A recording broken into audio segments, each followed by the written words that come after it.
Håber I vil nyde det. Det er altid sjovt at se noget andet end i det man plejer.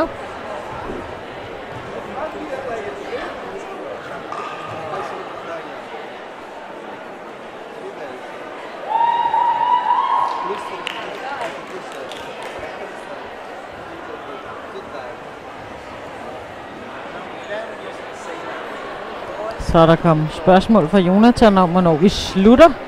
Men ja, der går nok i hvert fald en times tid. Så vi er jo som sagt forsinket fra i eftermiddags med strømuheldet. Så en times tid vil jeg tro, sådan cirka.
Så har I 30 sekunder til musikken er startet.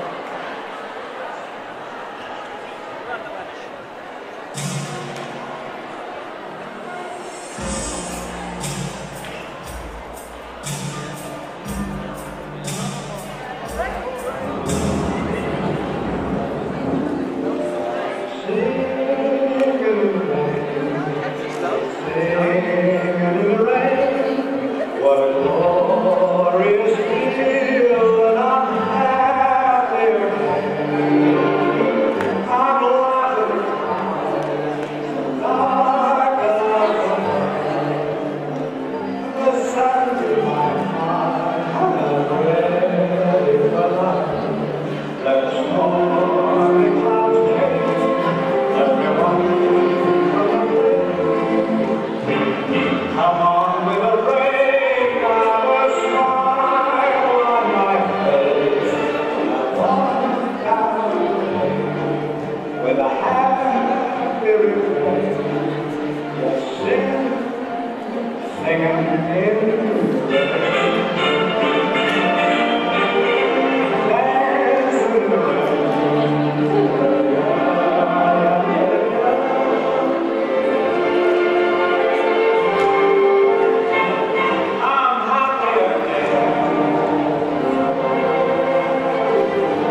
Så er der indløbet et par spørgsmål til mig. Laura spørger, hvornår det er tid til præmier til mini-production. Der går i hvert fald nok en halv times tid, skal du regne med, Laura. Så har Nana spurgt, hvorfor man ikke kan gå tilbage til formationerne. Jeg tror, du mener, at de skulle hiphop-formationerne på livestream.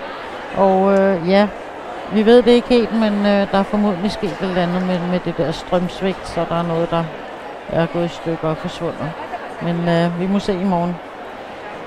Så spørger Anton, hvad forskellen er mellem mini og large production, og det kan jeg da godt fortælle dig, Anton. En mini-production må der højst være 24 dansere, altså mellem 7 og 24, hvor en large production, der er der fra 25 dansere op efter, så det siger ordet stor production, at der er mange med, og lille, hvor der ikke er så mange med. Samtidig så er der forskel på tiden, man må danse. I mini-production må der højst danse 4 minutter, og i large production, der skal du danse mellem 5 og 8 minutter. Så der er en del forskel på det. Men ellers tema og show og kulisser og alt det andet, det bestemmer du selv, som du har lyst til, hvordan det skal være, når man koreograferer sådan en dans. Ja, så tror jeg, vi skal til at have den næste large production på gulvet. Den hedder The Sound.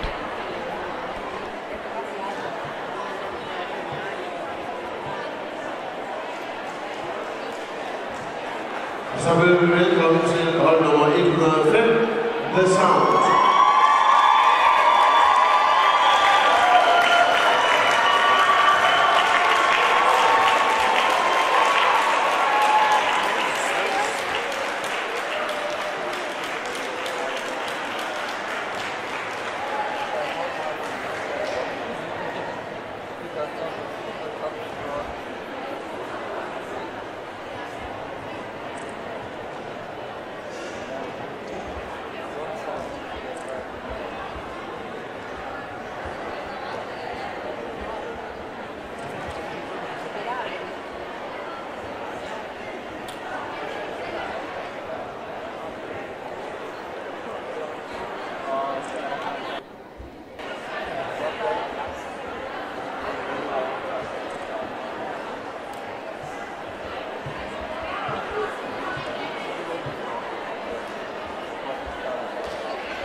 Så spørger Maiken, hvad kigger dommerne på her i Large Production? Ja, de giver 2 karakterer. Og hver karakter ligger mellem 5 point og 50 point. Og den ene karakter, der dømmer de efter teknik og musikalitet og danseformåen. Der giver de altså fra 5 point som minimum og 50 point som maksimum. Og den anden karakter, der er brugt sådan lidt ligesom image, hvor de har præsentationen og kostymer og underholdningsværdien i det, showværdien i det. Og det giver de så også nogle point for. Og hvis man så sammenlagt får mellem 5 og 10 point, så er det ikke så godt. Så er det ligesom uden for kategorien, det vil sige, hvis man har misforstået opgaven, så er det ikke rigtig en production. Hvis man får mellem 11 og 20 point, så er det ikke dårligt, men man skal arbejde lidt mere med det. Og hvis en production får mellem 21 og 30 point af en dommer, så er det sådan middel, man skal måske have lidt mere kreativitet, og det er måske noget, man lige har set før, så det skal helst være nogle nyheder. Hvis man får mellem 31 og 40 point, så betyder det, at det er rigtig godt. Og hvis man får mellem 41 og 45, så er det helt excellent. Så er det virkelig, virkelig godt. Og hvis man får mellem 46 og 50, så er det simpelthen noget af det allerbedste, man nogensinde har set.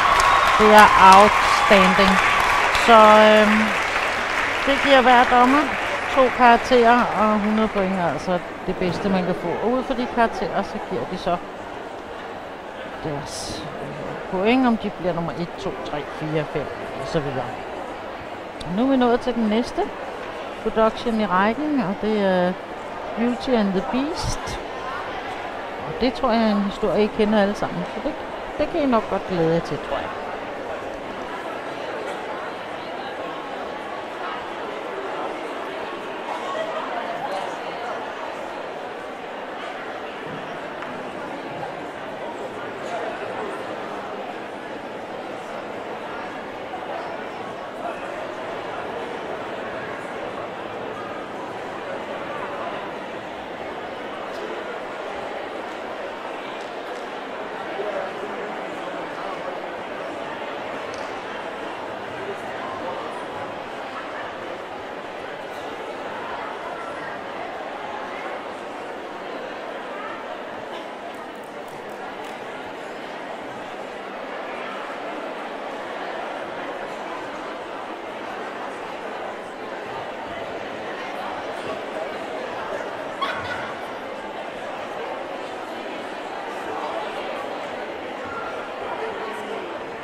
Så er I 15 sekunder tilbage.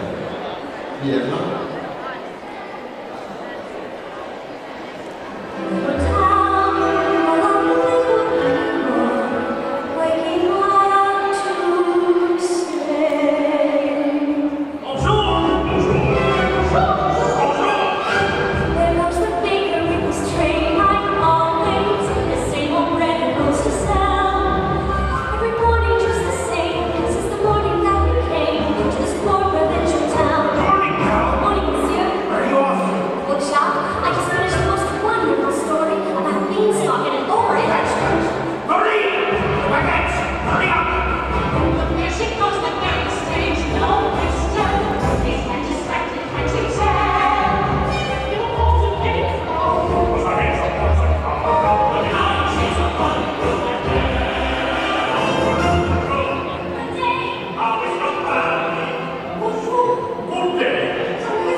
But you read it twice.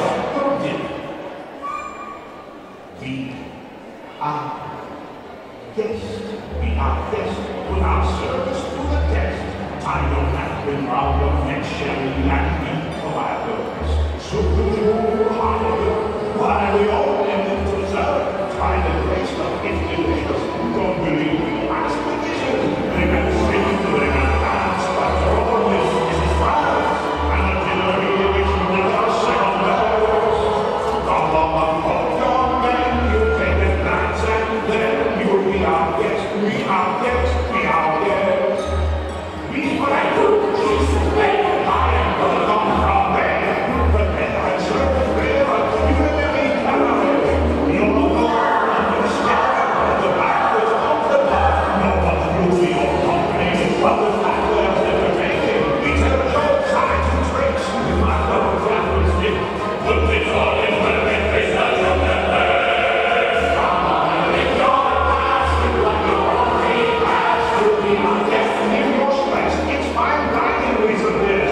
We are guests, we are guests, we are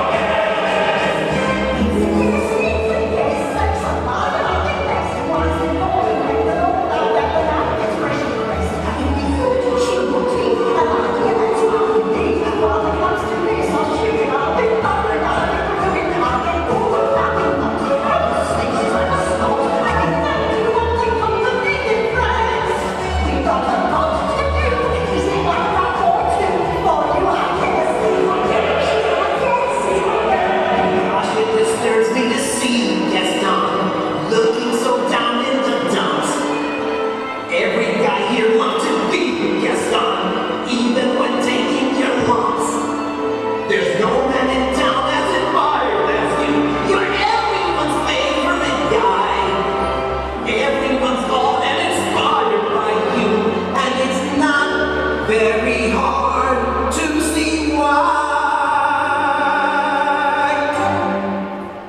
No one's slick as Gaston, no one's quick as Gaston, no one's next as incredibly thick as Gaston, but there's no man in town having than me. Perfect of your paragon. You can ask any Tom, Dick, or Stanley, and they'll tell you whose team they prefer to be young.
and she's never looked at me that way before.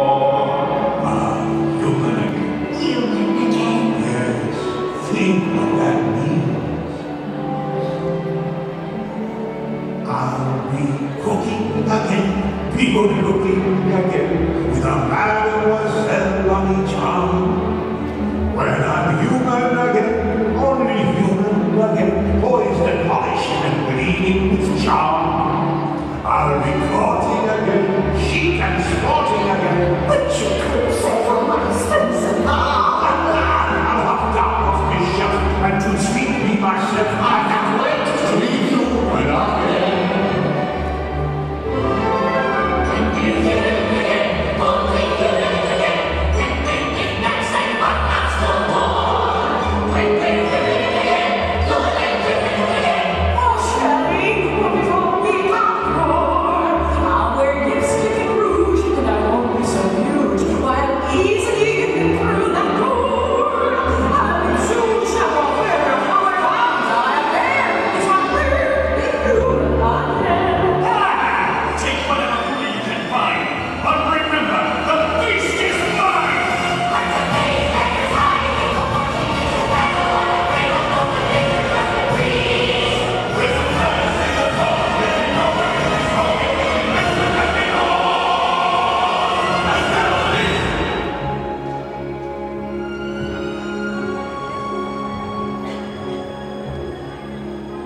Let's all this time. As it can be. Barely even friends, then somebody bends unexpectedly. Just a little change. So to say the least, both a little scared. Not a one prepared, deep and the beast. After the current moving out you, it's past your good time. Good night, love.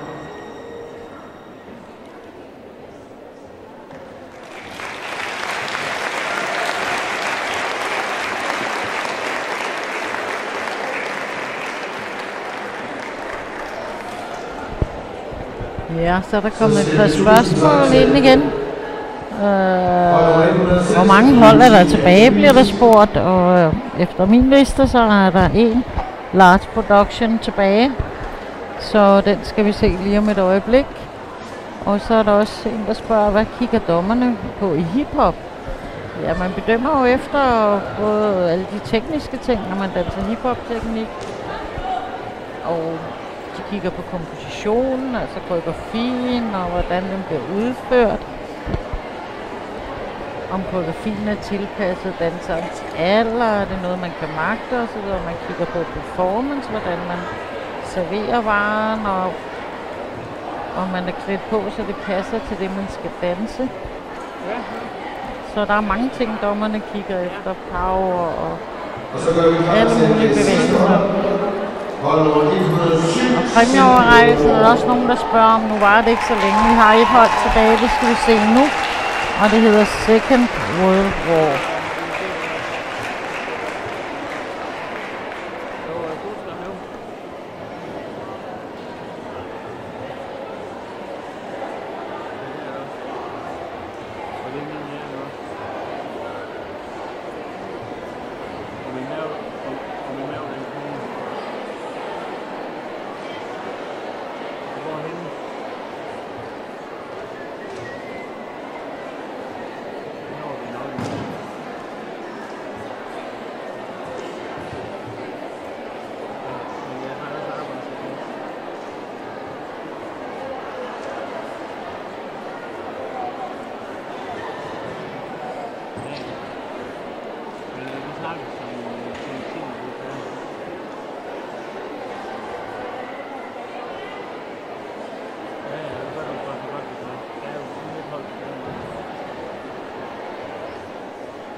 kører det nu, kan jeg se.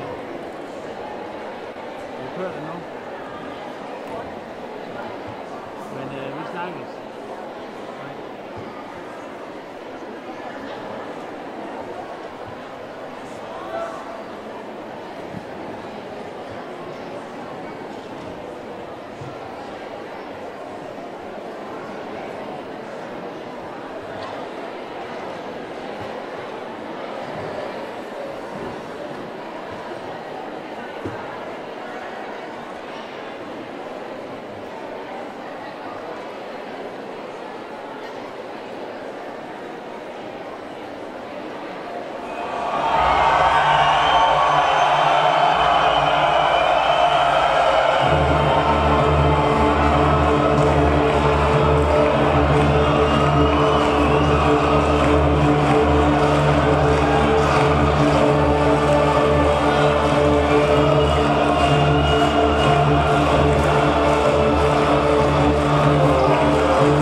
Tusind tak til hold nummer 107, Sigmund Aar.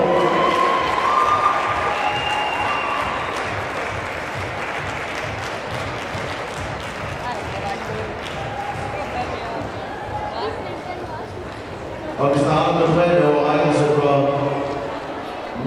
Har vi et spørgsmål, hvor lang tid skal Lars Production-serien max vare? Ja, den må max vare 8 minutter.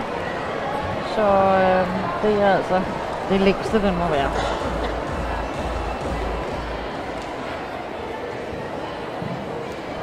Men nu tror jeg efterhånden, vi er ved at være klar til nogle præmier fra Mini Production først. Og så bagefter Lars Production. Og det er så det sidste, der skal ske her i aften. Og så er vi jo på igen i morgen med hiphop, national, solo og grupper. De to hold på dommer i dag, som har siddet utroligt stille og gjort det rigtig godt. Og hvis der er nogen, der er ude på den, der kan se det, så ved vi, hvor de går.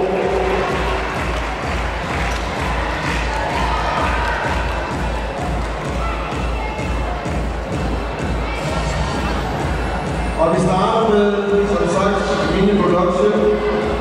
Og vi starter med flere pladser. Flere pladser går til hold nummer 103, Four Seasons fra Albertslund.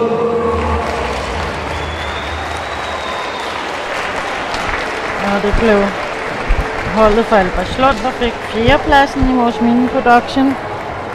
Og det var den med de 4 årstider og den lille frost. 3.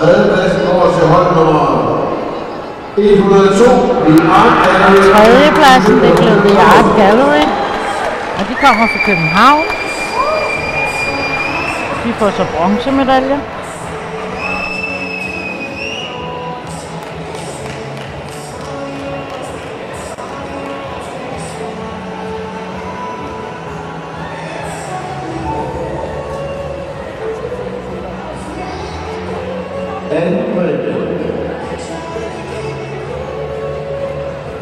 Anden præmie er 17 dage. Går til hold nummer 96. Og det blev Bring Me Back to Life, der fik sølvmedaljen. Det vil sige, at de nye Danmarksmester, det blev Sjællandsmesterne med finishen før.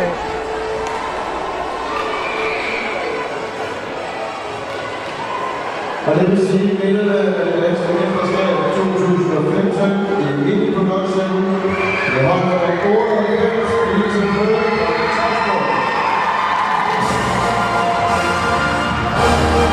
Guldmedaljerne gik altså til Nykøbing Falster, og guldet, og dermed Danmarksmester gik til holdet fra Taastrup. Jeg har fået et spørgsmål, om man kan spole tilbage og se hiphop-formationerne. Det vides ikke helt i øjeblikket på grund af strømafbrydelsen, så vores livestream-mand skal kigge på det senere. Så vi må se, du må vente med tålmodighed til i morgen og se, om du forhåbentlig kan få lov til at se det igen. Det er ærgerligt, hvis man ikke kan, men sådan er det. Vi kan ikke gøre noget ved, at der sker teknisk uheld her i Brøndby. Og det er de danske danseskoler, der sælger live på Brøndbyhallen. Og i billedet i øjeblikket har vi de kårne Danmarksmester, som får hængt guldmedaljer om halsen. De er selvfølgelig glade.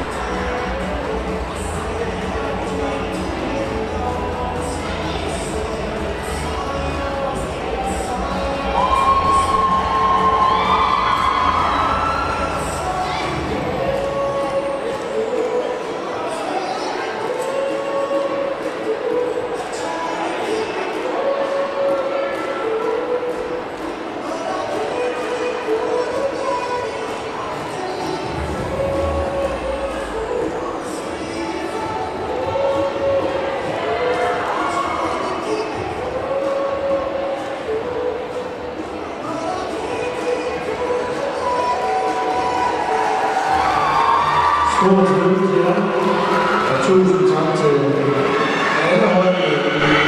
Vi siger tillykke til alle holdene for Mini-Production. Og så skal vi lige afvende resultatet for de Large Production, hvor vi havde 4 stykker i finalen. Og her er igen glædesbilleder.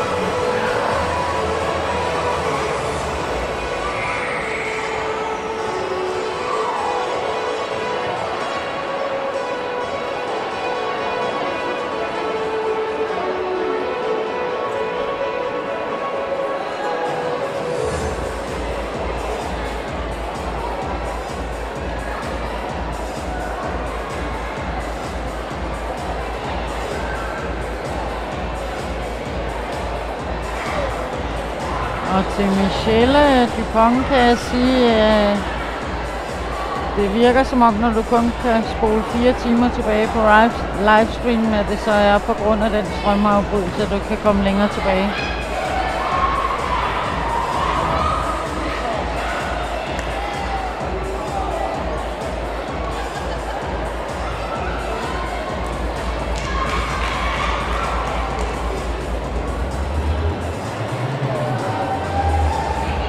Ja, vores livestream-mand siger, at det faktisk er gode tegn, at du kan se 4 timer tilbage, for når vi så afslutter udsendelsen i dag, så vil det samle sig, og så vil du kunne se det hele i morgen. Så han er meget optimistisk for, at det kommer til at holde, at der ikke er sket noget. Så held og lykke med det i morgen.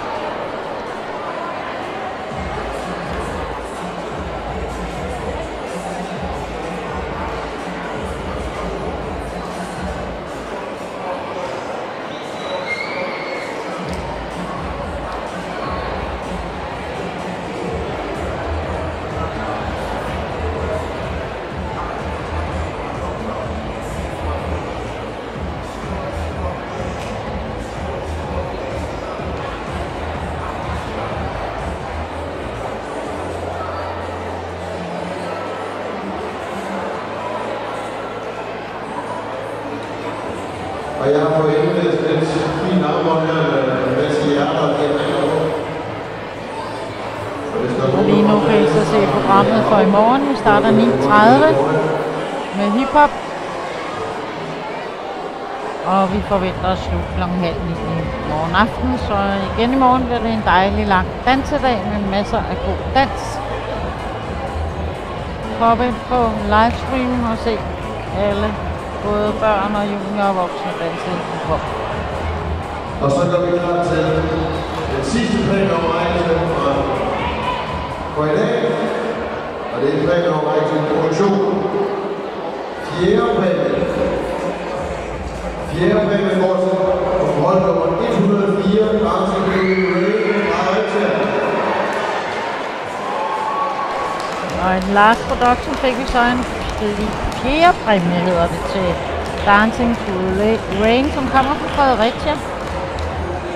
Der var en fjerde plads til dem.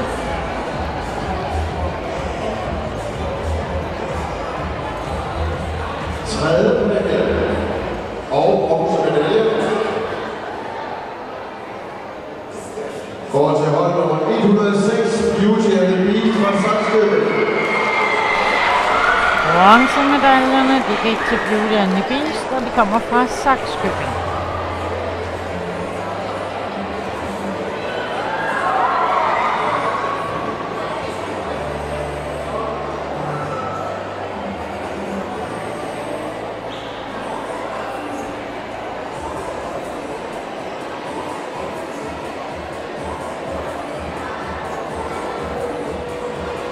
Anden præmie og bronzemedaljer går til hold nummer 105, The Sound fra Frederiksberg. Så er der sølvmedaljer til The Sound fra Frederiksberg, og dermed er de nye Danmarksmester. Det er Second War World, og de kommer fra Viborg. Rigtig hjerteligt tillykke med guldmedaljen. Og det betyder samtidig, at vinder Danmarksmesterskabet 2015 i produktioner.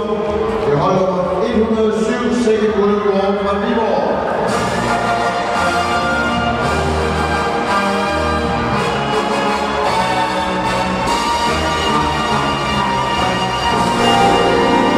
Så spørger Clara, hvor lang tid det er til, der deles præmier ud til Last Production, og det kan jeg sige til dig, Clara, det er vi lige i gang med nu.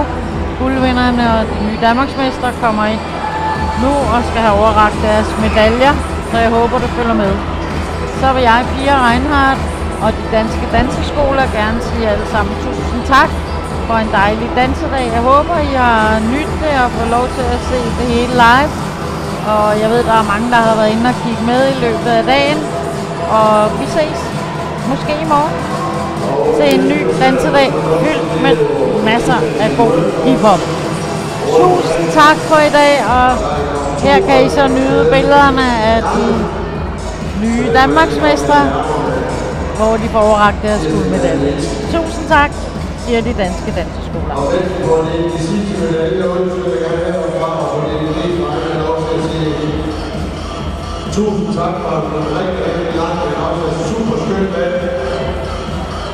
Det er en halv time forsinket. Men jeg tabte også lige 5 kvarter for vores strømområde til tidspunkt. Det er meget godt. Heroppe skal der være lys. Tusind tak.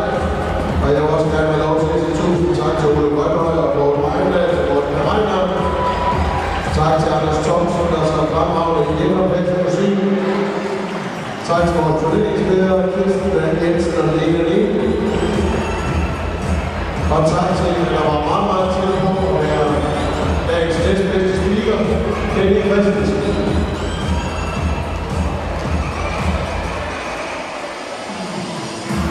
Og vi gør det hele i morgen.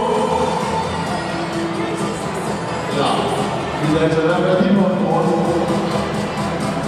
Og hvis ikke I kommer, så bliver